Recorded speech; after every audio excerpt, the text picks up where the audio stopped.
नमस्कार दोस्तों आज एक बहुत बड़ा इवेंट आज शाम को 7:30 बजे होने जा रहा है इंडियन टाइम के अकॉर्डिंग। और आप एक चीज़ याद रखना, अपना जो टाइम है यूनाइटेड स्टेट के टाइम से लगभग 10.5 घंटे पीछे चलता है। आज का मौसम भी बिल्कुल ख़राब हो रखा है, और लेकिन जो क्रिप्टो में मौसम है वो कैसा होने वाला है उसकी बात करेंगे। लेकिन उससे पहले बात कर लेते हैं टोटल मार्केट में कितने लिक्विडेशन हुए।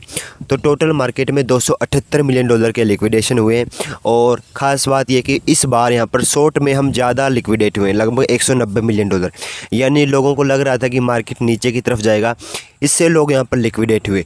इसी बीच कुछ पॉजिटिव न्यूज़ आई जिससे मार्केट ऊपर की तरफ गया। लेकिन ट्रंप ने जो मैंने आपको टेलीग्राम पर अपडेट दी थी, एक तो आप टेलीग्राम को फॉलो नहीं करते हो, और इस वीडियो को यार लाइक कर दो, पसंद आए तो चैनल को सब्सक्राइब भी कर दिया करो।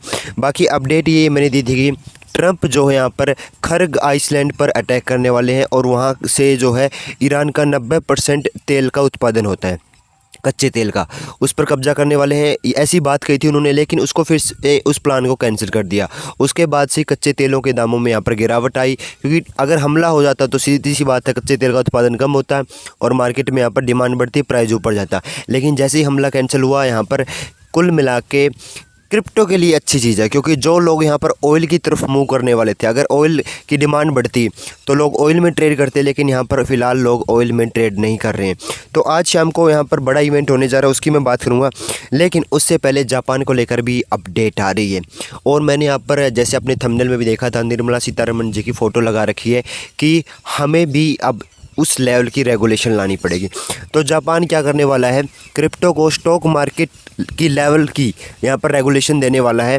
उसके लिए वो एक ऐसा बिल लाया है जहाँ पर क्रिप्टो टैक्स को 55% से 20% किया जाएगा। यानी काफ़ी हद तक क्रिप्टो टैक्स को यहाँ पर कम करने की कोशिश की जाएगी, और यही मॉडल दूसरे देश भी फॉलो कर रहे हैं। आप पाकिस्तान लगा लीजिए, भूटान लगा लीजिए, यहाँ पर नेपाल लगा लीजिए, उसके बाद यूनाइटेड स्टेट लगा लीजिए, आप स्विट्ज़रलैंड लगा लीजिए, सिंगापुर लगा लीजिए, यूनाइटेड अरब एमिरेट्स लगा लीजिए, यूएई लगा लीजिए, यानी सारे मैक्सिमम देश, अब जापान भी इसमें इंक्लूड हो चुका है। रसिया ने भी अपनी रेगुलेशंस क्लियर कर दिए।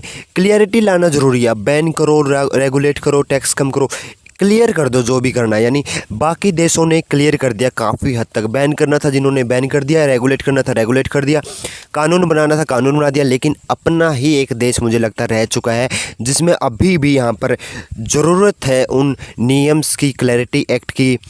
क्लैरिटी एक्ट ही हो गया अपने, क्योंकि अपने देश में स्पष्टता चाहिए ना।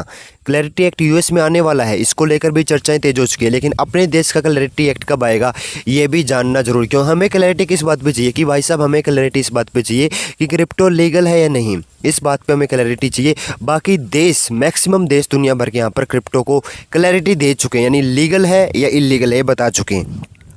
और अब ये चीज़ें जो हो रही है इवेंट, लेकिन आज क्या बड़ा इवेंट होने जा रहा है, क्योंकि आपने थंबनेल में देखा था मैंने इलोन मस्क की फ़ोटो लगा रही थी और साथ में डोजकॉइन की।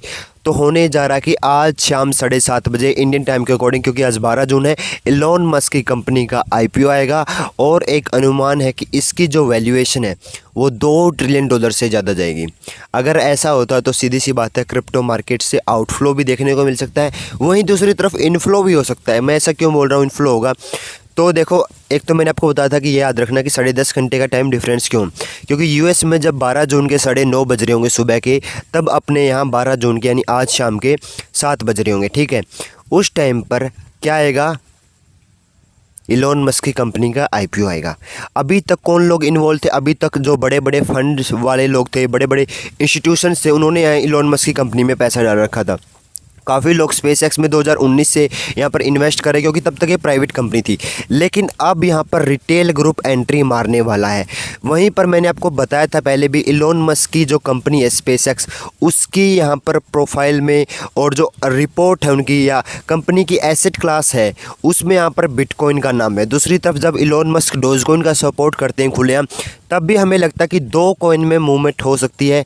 कोई फाइनेंशियल एडवाइस नहीं है, डिस्क्लेमर दे सकता हूँ कि मैं कोई फाइनेंशियल एडवाइज़र नहीं हूँ। इन्वेस्ट करना अपने रिस्क पर, मार्केट हाईली वोलेटाइल है, आपका पैसा जीरो हो सकता है।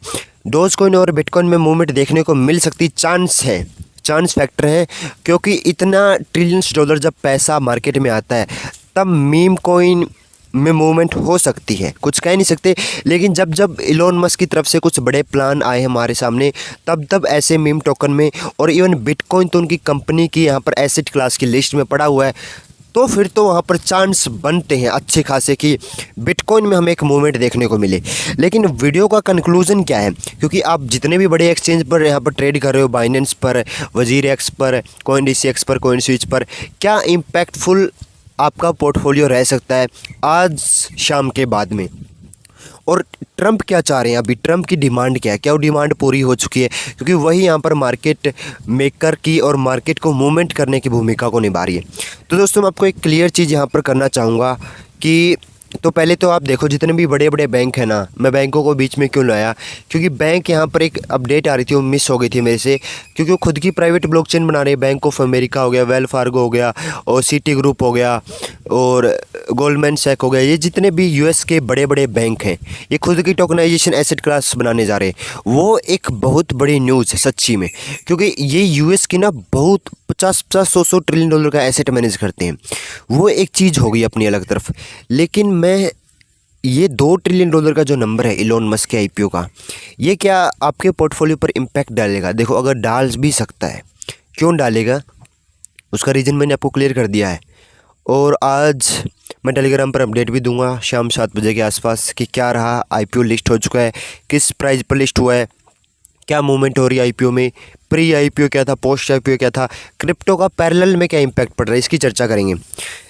लेकिन क्या यूएस के प्रेसिडेंट ट्रंप अपने जो मंसूबे थे उनमें कामयाब हो चुके हैं? मुझे लगता है काफ़ी हद तक कामयाब हो चुके हैं, क्योंकि वो डराने की कोशिश कर रहे हैं, वो हमला नहीं कर रहे हैं, वो थोड़ा थोड़ा डरा रहे हैं कि किसी प्रकार से ईरान ना अपने घुटने टेक दे और हम यहाँ पर क्या बोलते हैं, हम जो मिड टर्म इलेक्शन आ रहे हैं उस पर फोकस ज़्यादा करें ट्रंप का। क्योंकि ट्रंप अपनी ट्रुथ पर जो सोशल मीडिया पर पोस्ट डाल रहे हैं ना, वो बस 1-2 धमकियाँ दे रहे हैं ईरान को, बाकी अपने देश पर अब ज़्यादा ध्यान देने की कोशिश कर रहे हैं, क्योंकि उनको यहाँ पर मिड टर्म इलेक्शन जीतना है।